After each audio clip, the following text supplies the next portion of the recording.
વડોદરાના ward number 7માં ભાજપની આખી પેનલનો ભવ્ય વિજય થયો છે.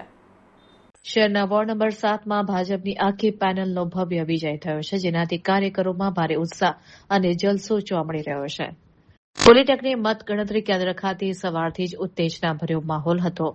વોર્ડ નંબર 7ની મતગણતરી દરમિયાન શરૂઆતથી જ ભાજપના ઉમેદવારોએ વિરોધ પક્ષો માટે મોટી સરસાઈ જાળવી રાખી હતી. અંતે સત્તાવાર જાહેરાત સાથે ભાજપની આખી પેનલ વિજેતા જાહેર થતાં જ સમર્થકોએ ભારત માતા કી જય અને વિકાસનો વિજયના નારા સાથે વાતાવરણ ગજવી મૂક્યું હતું.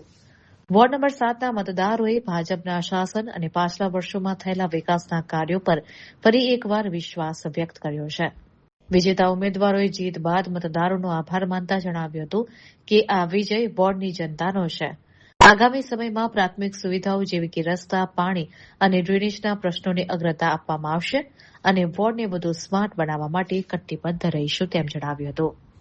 આ વિજય બાદ વિજેતા પેનલ દ્વારા વોર્ડમાં વિજય સરઘસ કાઢવામાં આવ્યું હતું, જેમાં મોટી સંખ્યામાં નાગરિકો જોડાયા હતા. ફટાકડા અને ગુલાલની છોડો વચ્ચે ભાજપે વોર્ડ નંબર 7 પર ફરી એકવાર પોતાનું પ્રભુત્વ સાબિત કરી દીધું છે.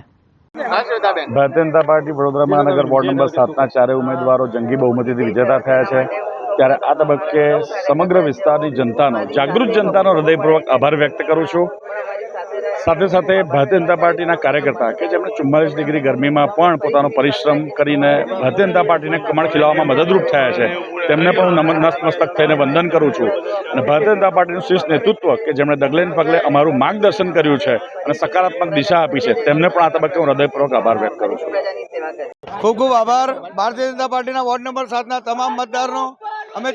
અમે સૌ ચારે ઉમેદવાર ખૂબ ખૂબ આભાર માનીએ છીએ. એમના જે પણ વિકાસના કાર્યોમાં અમારે પ્રગતિના ધોરણે જે પણ કામ કરવાની જરૂર લાગશે, અમે તાત્કાલિક પ્રાથમિક ધોરણે કાર્ય કરીશું. ભારતીય જનતા પાર્ટી અમે ચારે વિજય પ્રાપ્ત થયો છે. ખૂબ ખૂબ આભાર કાર્યકર્તાનો, મતદારોનો ખૂબ ખૂબ આભાર.